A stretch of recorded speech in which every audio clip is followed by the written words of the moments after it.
Hello everyone and welcome to the 60X Business Show. My name is Kitumaini and together with my guest, we'll have different conversations about business, entrepreneurship and life. This is the show you've been waiting for. Stay tuned.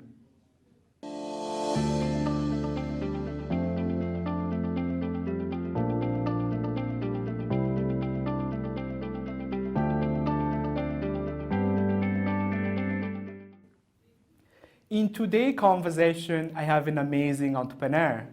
He's the CEO and co-founder of Joffre, which is a social enterprise that provides farmers with aquaponic farming solutions. And in the studio, he's Nandan Lars Edidam. Lars, welcome to the show. Thank you very much. Thank you for having me. How are you today? Very well, thank you. Wonderful. It's a pleasure for me to have you on the show. It's a pleasure to be here. Wonderful. How is business doing? Business is all right. Some difficult times, but in startup life, there's always going to be difficult times. So we are trucking ahead and trying to make the best of it. Wonderful. So on the 60X, we'll be spinning the wheel and randomly we'll select a number. And from there, I'll ask you a question. Are you ready? I'm ready. What's your lucky number? I actually don't have a lucky number, but let's say 1. Okay. Let's over to you to spin. All right. Let's see if during the course of the show gets. You start with number 8. Lars, can you tell me more about yourself and how did you ended up being in agriculture? Can you walk us through your entrepreneurship journey? Sure. I've worked. I grew up on a farm and helped my neighbors farm their farm as well.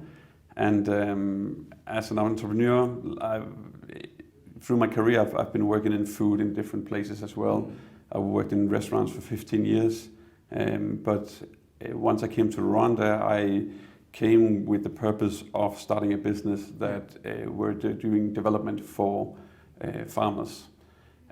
So coming here and figuring out how everything worked and how I could maybe help solve some issues through business, I landed on agriculture and I landed on using aquaponics as agriculture. Wonderful.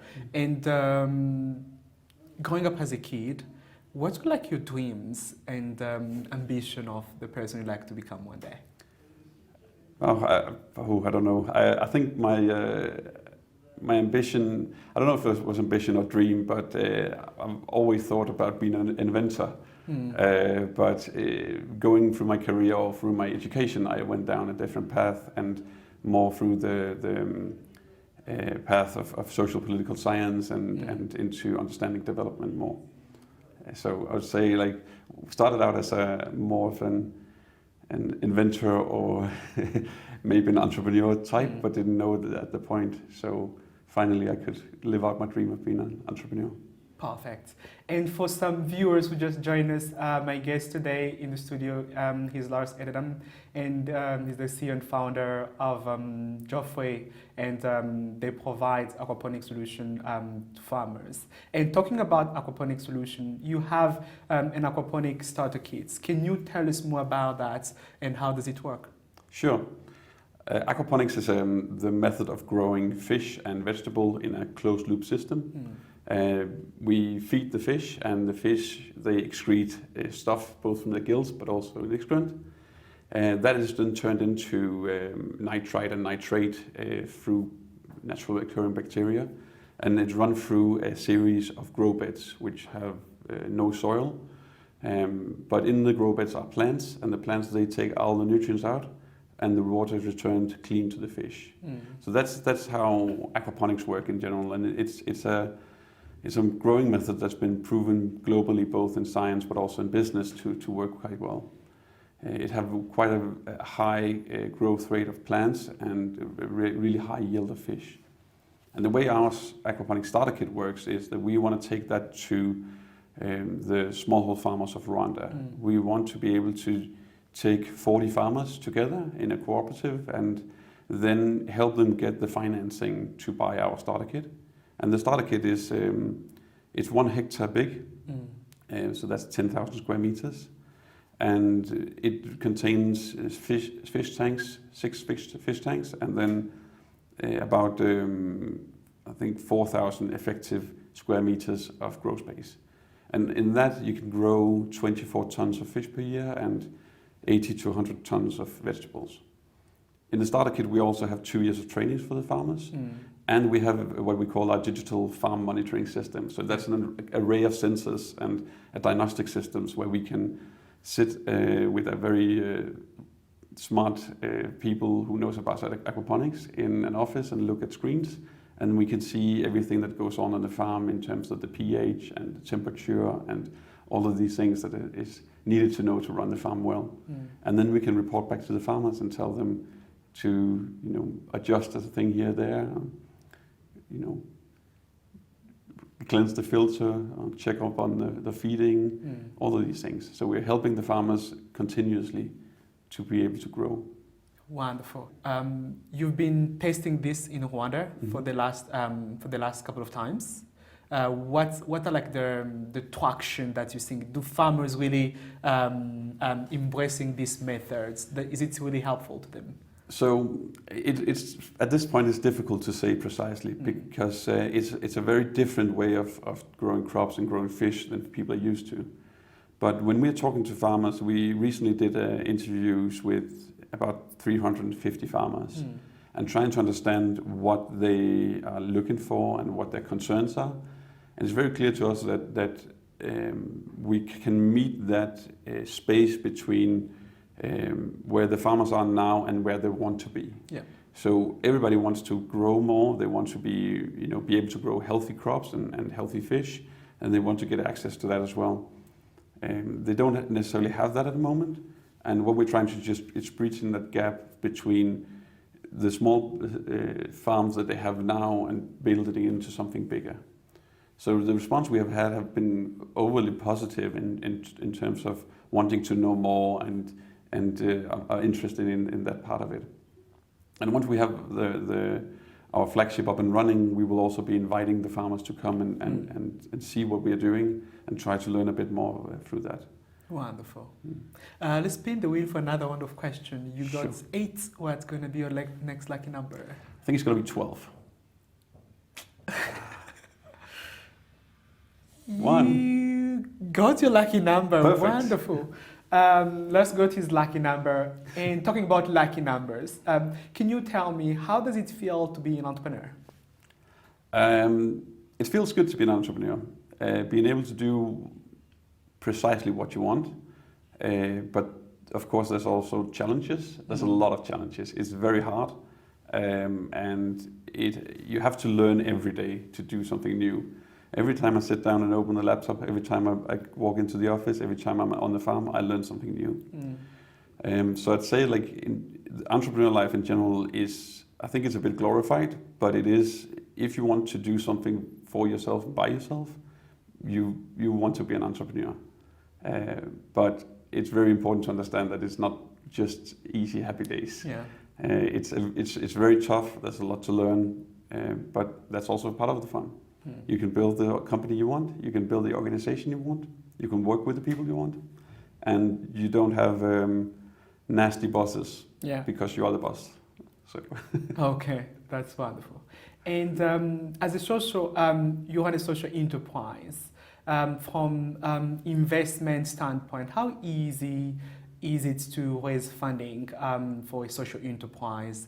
Do investors really care about the return on the investment compared to the impact that is being created? How easy has it been from your experience? So from experience so far, we've been seriously looking for money for the past 1 to 2 years, and it's been really difficult to find investors in general, but impact investors in particular. So as a social enterprise, of course, we are looking for impact investors because we want that a bit more patient capital. We want the people who actually are concerned with the livelihood of people rather than just the bottom line. We do see a tendency to everybody is very interested once we are a bit further ahead. So it's all about proving that first step, doing the MVP, the minimal viable product, the pilot, and hopefully then we can prove that we are worth it and people want to invest.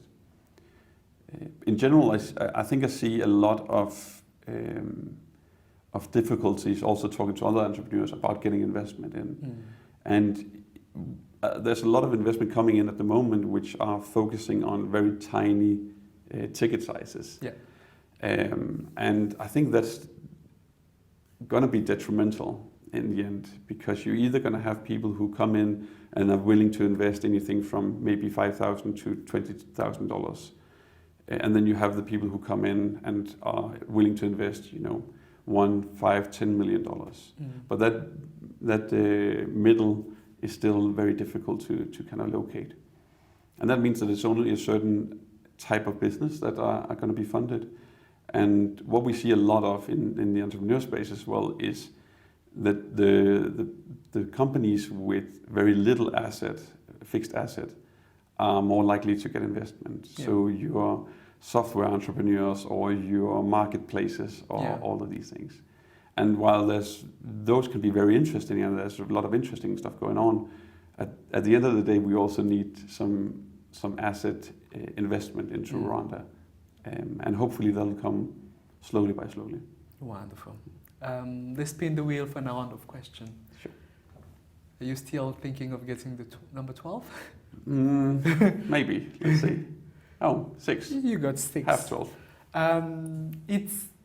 It's been hard for entrepreneurs to run business during this pandemic. And you also run different companies.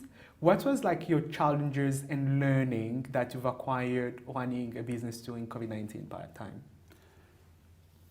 So COVID-19 affected everybody in very different ways. We were affected in the way that we couldn't do all the things we wanted to do. We couldn't import the stuff we wanted to do, and we couldn't build the stuff we wanted to do. So we were set back at least half a year, maybe a year in our process from that. But on the flip side of that was the positive things. So a lot of the people we've trying to get to invest and the people who we are collaborating with, they, in general, there's a willingness to spend money to fly into Rwanda and walk about and see stuff and introduce people to things. But since that was not possible, everything has been possible through the online, your Zooms and Google Meet and all these things. So using those online tools have been very helpful, and it have shown that it's possible to get a lot of things done even during a pandemic. And we have been fortunate enough to be able to work quite well through that. But a challenge has been with our staff to be training them in being on time even online, making sure that everything works online, having that what we call the digital dress code, right? So we don't necessarily have a dress code in our company. You don't have to wear a suit, okay. But you have to have a working camera, you have to have a working internet connection, and that's very important so we can communicate. Wonderful, that's amazing. And how do you see sustainable farming helping farmers in Rwanda in the future, talking about solutions like the one you're providing, aquaponics? How do you see a sustainable farming helping farmers in the future? So sustainable farming is going to be very, very important. We see, in general, we see on a planet scale the effects of climate change. We also see it here in Rwanda. I mean, we have to not go back far until we had a very we didn't have a dry January, for example, like 2 years ago, right? And the effects on the ground is detrimental, hugely detrimental. We also see the lack of harvest now due to drought conditions. So sustainable farming is going to be an important step to solve these things. We need to stop soil degradation. We need to get the practices in, but practices can only get you so far. We also need hardware, and that's both mechanical farming and the traditional way in terms of tractors and disc plows and these things. But it's also these more advanced solutions that are like aquaponics and taking some of these sustainable solutions that can leapfrog that evolution or development. I think will be hugely important. It will allow, everybody says Rwanda is a small country, but it's not that small, and it's a huge population. But we should be able to grow all that we need and enough to export to make everybody happy. But it needs to be sustainable. So for the future, if we don't have that sustainable farming, we're going to see, worse droughts. We're going to see, longer wet seasons, all this, and the only way to ride that storm is to have very good sustainable farming practices like aquaponics. Interesting. You've been running your company in Rwanda for the last 5 years. What is the long-term plan of the company in terms of scaling and expansion? Yeah, so that's always a good question. So when we have been talking about scaling and expanding, it's all about what we want, but we try to be quite conservative and realistic about what we want. But within the next 5 years, we hope to grow and support about 1,500 farmers. In 10 years, we want to impact directly 80 to 100,000 farmers. We want to do this in Rwanda. So at the moment, we have our flagship in Kayonza, and we're probably going to build the first couple of outgrow farms from the Kayonza area. But I'd guess like in 3 to 5 years, we'll start having operations in other countries as well. The way our system works is and our support system works makes it perfect for that scalability, but not only in Rwanda. So we can go across the continent, we can go across East Africa, but we're taking the growing slow and steady, so we can make sure that we are not supporting a couple of farmers next year and then nobody in 5 years. So we want to grow and support. Wonderful. Let's spin the wheel for another round of questions. Sure. You got 186. What's your next lucky number? You just missed 12. Oh, we'll miss 12 again. 5. Next to 6, there is 5. Wonderful. One of your company pillars is sustainability, and which is environmental friendly, and also you want to be self-funding in terms of your revenues. Can you share with us more about that, and how are you able to achieve all that? Sure. So sustainability is a lot of things, and a lot of things to a lot of people. We focused on sustainability as one of our pillars, so that we can remember that we need to be sustainable through everything we do, through design, through hiring, through finance. On the finance side, the sustainability is about, of course, we're going to take grants, and we're going to take the quote-unquote free money out there. But in the long run, we want to be sustainable through our revenue. And the way we can do that is just a very strong business model that pays for itself over time. So we make sure to design that into our finances. But we also do sustainability in our design of the system itself. So we want to source as much as we can locally. We want to watch our carbon footprint. We are running as close to a zero waste operation as possible. So the input we have is fish feed, but that fish feed is basically being used twice. It's used for the fish, but it's also used for the plants. Yeah. Right. And even when we harvest the plants, we don't throw anything out. We don't want to see waste. We want to reuse things. We want to upscale things. Use biogas, grow algae, use vermiculture. You've seen the couple of the black soldier fly producers in Rwanda and East Africa in general. And that's kind of how we see sustainability. It's keeping it not only as a goal, but it's keeping it as a guideline through everything we do. Interesting. And what decided why Rwanda? Well, what drove your decision to set up your business here in Rwanda? So I visited Rwanda the first time in 2009, and I do find that it's quite a wonderful country. It's it's got a lot of things going for it, not only in terms of like this, what we hear about all the time in terms of stability and security and these things, but it's also a manageable size for a startup, right? So you can drive to almost any border in 4 hours. Yeah. We have a lot of electrification, the roads are good, and the data connections are good. So it makes sense from that point of view to make a startup here and to test things out here. And Ron's been welcoming in certain points to be an entrepreneur, to be a startup here. And of course, the most important things is that solutions are needed here. If we could do aquaponics in another country, I could do aquaponics in Denmark, we could do it in Scotland. But if we want to see the change in the world, if we want to see the development, well, we have to be in a country that needs it. And Rwanda still do need a development in agriculture and in livelihood. So you say, why Rwanda? I say, why not? Wonderful.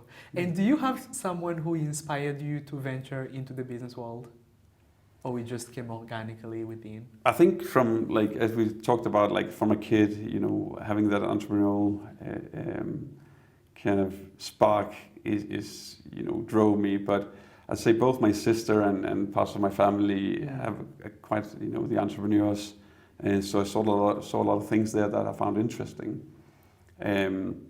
But I would say that I keep getting inspired, every day from the people I see and I work with, and being in the entrepreneurial circle in Rwanda, there's a lot of inspiration to gain there. And from the wider world, like you see huge businesses that can be very daunting to look at. Some of them don't seem to have the best interest of humans at heart. So that can be very difficult to watch if you're also an entrepreneur and want to succeed.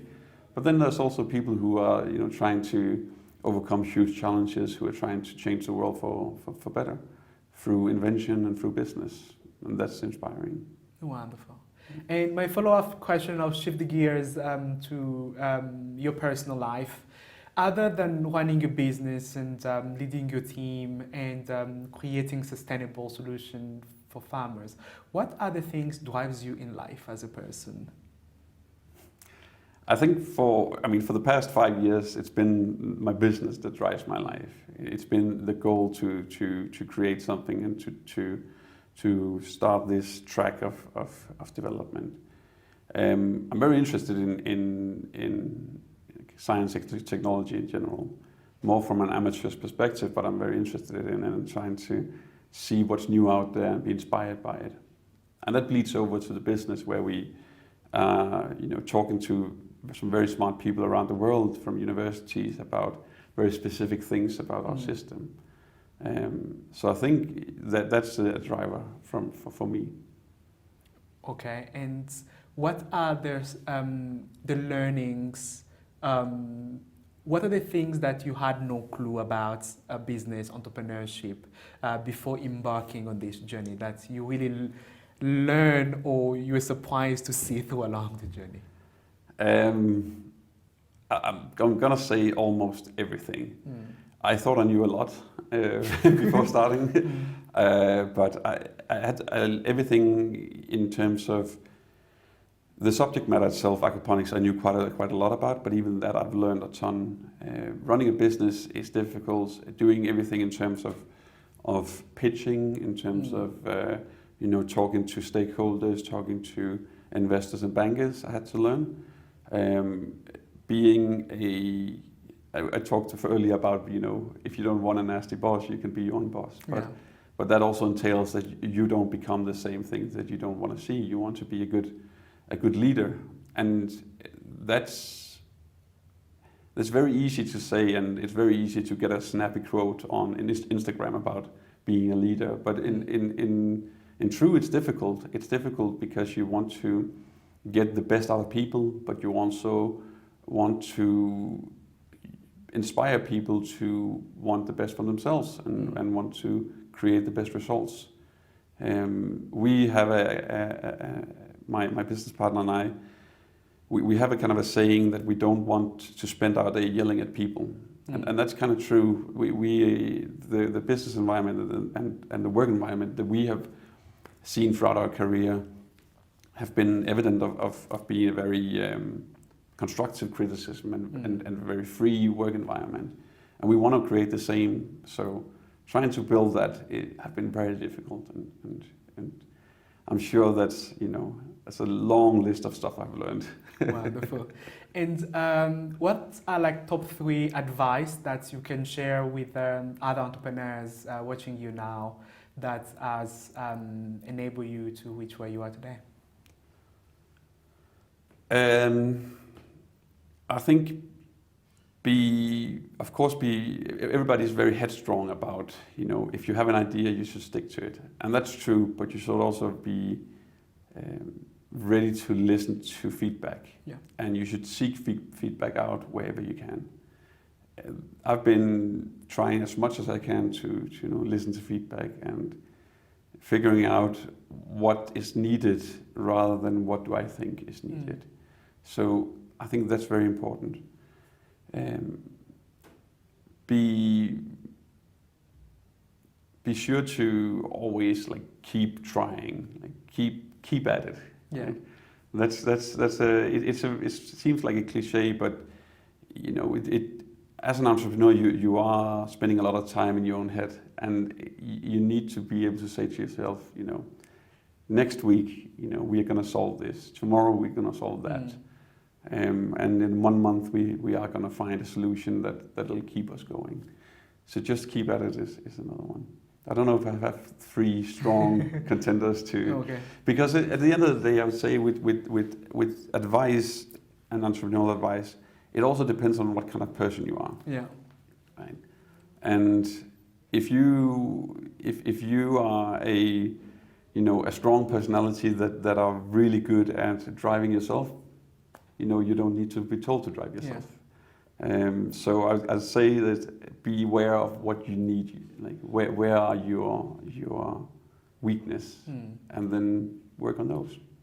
Wonderful. And as Lars said, on this journey as entrepreneurs, you need to know yourself much better and be on the journey of self-awareness, and the rest you figure out along the way. My follow-up question is, if you could start over in business and make money, what business would you start and why?